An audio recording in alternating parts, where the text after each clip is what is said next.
Jestem właśnie w świątyni, która się nazywa Vihan Mogan Mongon Vihan Pra Mongon Bopit Mongon Vihan Pra Mongon Propit.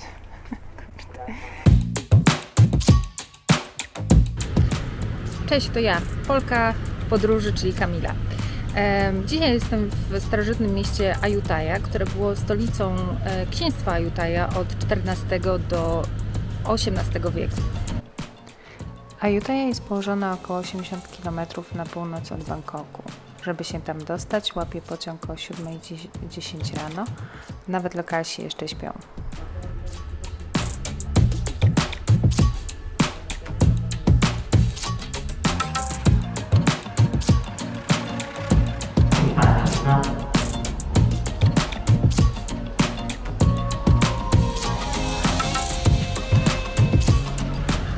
Dotarłam do Ayutthai pociągiem podmiejskim takim, dosłownie godzinę 10 minut. Strasznie przyzwoite warunki, w takim sensie, no zasłużony już ten pociąg, tak? Ale miejsce siedzące 20 batów, czyli 2 zł 20 groszy. I co jeszcze ciekawego? I wcale nie było ciepło. Aczkolwiek ten pociąg, który ja złapałam, było o 7 rano, tak więc jestem ciekawa, jak będzie z powrotem. No ale tymczasem idę zwiedzać starożytne miasto. Są wypożyczalnie rowerów tuż naprzeciwko stacji pociągowej, jak wysiądziecie tutaj w Ayutthai. Natomiast problem z nimi polega na tym, że będziecie musieli przejechać przez bardzo ruchliwą ulicę, tutaj główną arterię, żeby się dostać do tego starego miasta. Tak więc to, co ja wyczytałam, to, co jest sugerowane, to przejść sobie piechotką dosłownie kilka minut na stare miasto, na piechotę przejść jakby przez ten bardzo ruchliwy most, który prowadzi na stare miasto i tam dopiero wynająć rower czy skuter. To jest ten most, o którym mówię. To Wam już pozostawiam decyzję, czy chcecie tędy jechać, czy jednak wolicie sobie wypożyczyć coś na Starym Mieście. Starożytne miasto Ayutthaya jest miejscami starożytne, a miejscami nie. Wynika to z tego, że rząd Tajlandii do tej pory dosyć średnio dbał o to miejsce. Jak się okazało, że turyści chcą tutaj przyjeżdżać i zwiedzać tą część Tajlandii, to zaczęli trochę bardziej o to dbać i zaczęło się wiele prac renowacyjnych na tym obszarze i na wyspie. Dobra, mam rower, bardzo oldschoolowy, ale nieważne, ważne, że jeździ. I dostałam mapkę od pani,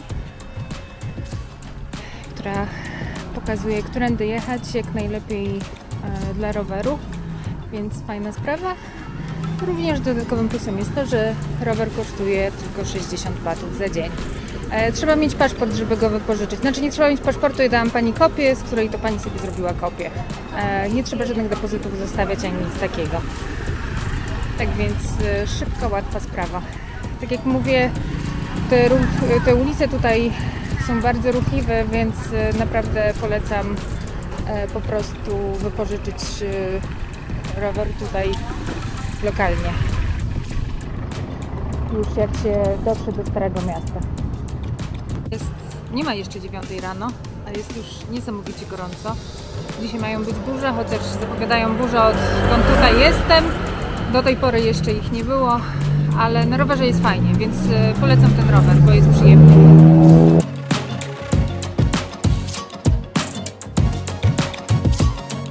Z praktycznych. W Ayutthaya wejście do niektórych zabytków, szczególnie tych najbardziej odwiedzanych i polecanych, są płatne. Natomiast można kupić jeden łączony bilet, który kosztuje 220 batów, czy bat. I upoważnia do wejścia do 6 głównych atrakcji, a tak indywidualnie, z tego co się orientuję, to około 50 bat kosztuje wejście do jednej z nich. No nie jest to jakaś wielka oszczędność, ale jest. No dobra, to ja wchodzę do pierwszej atrakcji.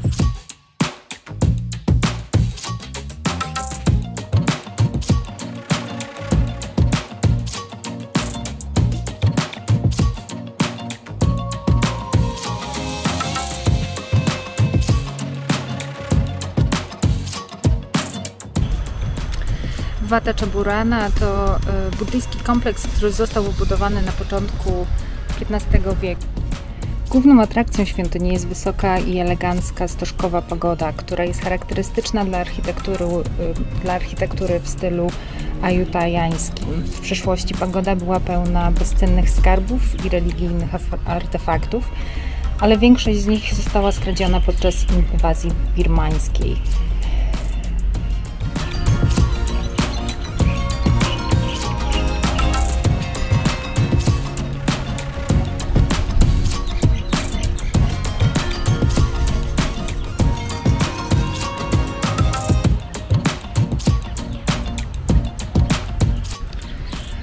Ayutthaya została zbudowana jako miasto wodne otoczone licznymi kanałami, by ułatwić transport dóbr i w ten sposób pozwoliło to też miastu na zdobycie statusu miasta handlowego.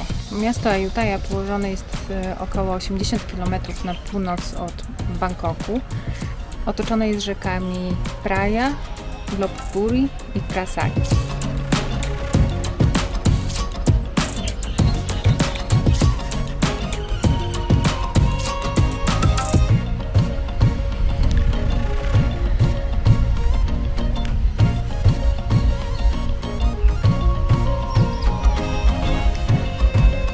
Ta budowla po środku nazywa się Prang, a budowle po bokach Prangu nazywają się Chedi.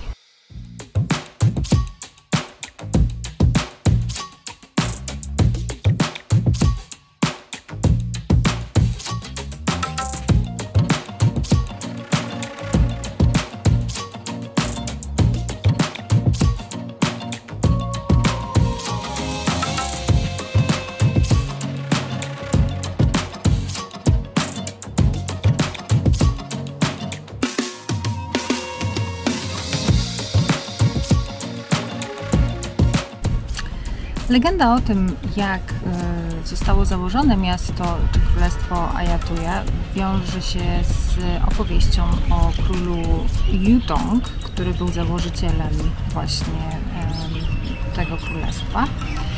I opowiada ona, że któregoś razu król w tych regionach wybrał się na polowanie i znalazł mały szmaragdowy kamień na brzegu rzeki. Uznał to za znak od bogów, że to jest miejsce, w którym powinien założyć miasto. No i tak powstało właśnie to przyszłe imperium handlowo-transportowe w tej części Azji. W ciągu około 230 lat, czyli od momentu założenia w 1350 roku do 1680 roku, królestwo liczyło aż 1 milion mieszkańców i zajmowało większą część tutaj Azji Południowo-Wschodniej i dużą część obecnej Tajlandii. Dla porównania, w Londynie w tym samym czasie żyło około tylko 0,5 miliona ludzi. Tak więc daje to obraz, jak rzeczywiście duże było to państwo. Z ciekawostek na temat Ayutthaya, królestwa Ayutthaya. Istniało ono 417 lat, przeżyło 35 różnych króli oraz Birma bardzo miała chrapkę na to królestwo i najechała królestwo Ayutthaya aż 23 razy.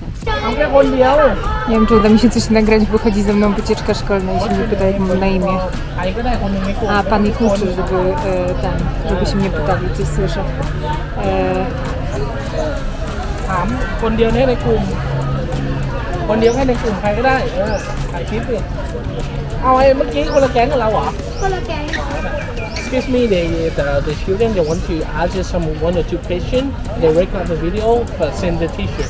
Yeah, sure. No problem. The study send เอาแล้วคนถ่ายให้คนถ่ายคนนึงแล้วก็อยู่ในกล้องสิ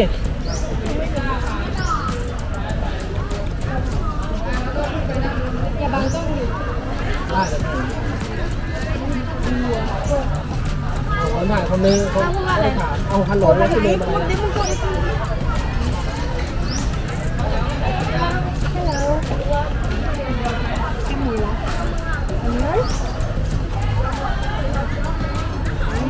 My name is อะไร Where you from? Holland. Holland. ประเทศฮอลแลนด์เอ้าไม่กดวิดีโอแล้วไม่กดถ่ายสตอรี่ทำไมล่ะ No tak, więc studenci chyba mieli jakieś zajęcia czy coś takiego, nie wiem, ale podchodzili do mnie i się mnie zadawali mi 2 pytania, jak mam na imię i skąd jestem, chyba w ramach ćwiczeń z języka angielskiego. Tak czy inaczej, w świątyni Wat Mahadat.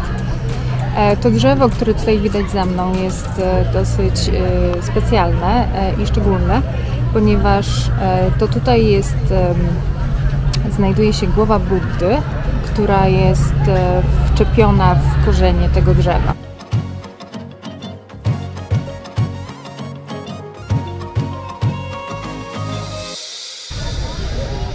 Legenda głosi, że głowa ta została tam ukryta przez złodziei, którzy chcieli, po prostu schowali ją sobie na później, gdy po nią nie wrócili i ta głowa tam już została i nikt jej nigdy nie ruszył. Jest teraz jedną z większych atrakcji tutaj w okolicy i w okolicznych świątyniach.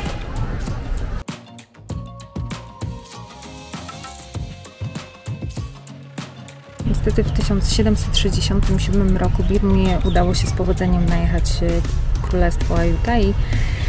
Wiele zabytków w tym czasie zostało zniszczonych i miasto kompletnie zdewastowane.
Na koniec XVII wieku królestwo rozwinęło się do tego stopnia, że wysłano nawet ambasadorów syjamskich na dwór francuski do Ludwika XIV. Był to czas wzrostu handlu chińskiego i nawet wprowadzenia kapitalizmu. Co przyczyniło się do upadku tak dobrze prosperującego królestwa? Otóż za 2 główne przyczyny upadku Ayutthaya uważa się niepowodzenie w stworzeniu sukcesji do tronu oraz kapitalizm, który tak naprawdę zaburzył te tradycyjny sposób przejmowania władzy, no i otworzył furtkę na chaos oraz na wojskową i rządową organizację królestwa. W tym to właśnie czasie królestwo birmańskie celowo czy niecelowo wykorzystało sytuację i najechało królestwo Ayutthaya i udało im się podbić to królestwo. I po tym jak królestwo się podniosło, to stolicę już kraju przeniesiono do Bangkoku.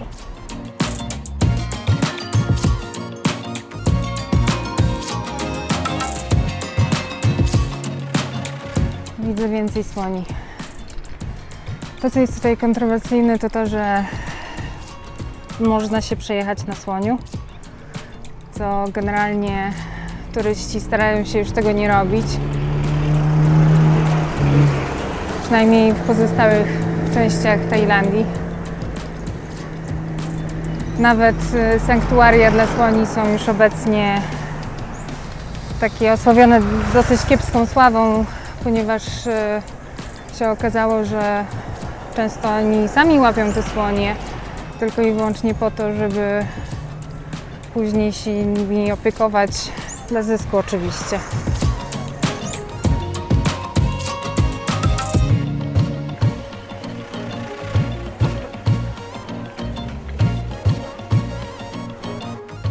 Jestem właśnie przed świątynią Vihan Pra Mogon Popit.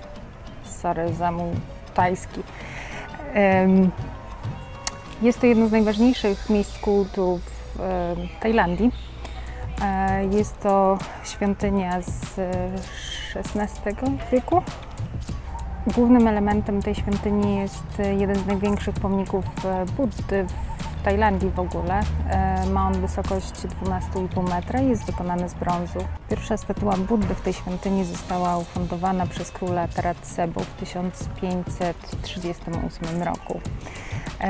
Liczne najazdy z Królestwa Birmańskiego spowodowały, że była ona wielokrotnie odnawiana. Natomiast w chwili obecnej idziemy zobaczyć, jak wygląda w czasach współczesnych.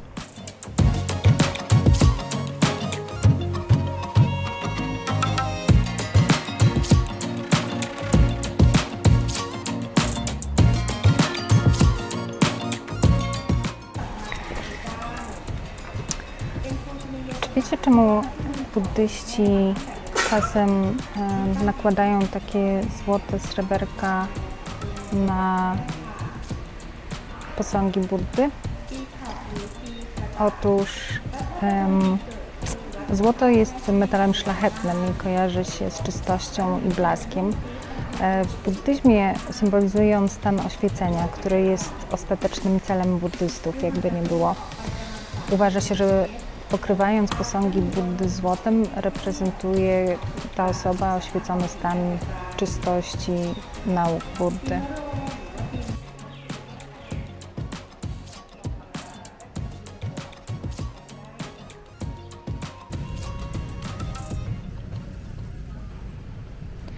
Ogólnie jest to świetna wycieczka na jeden dzień. Nie przegapcie, jak jesteście w Bangkoku. Polecam.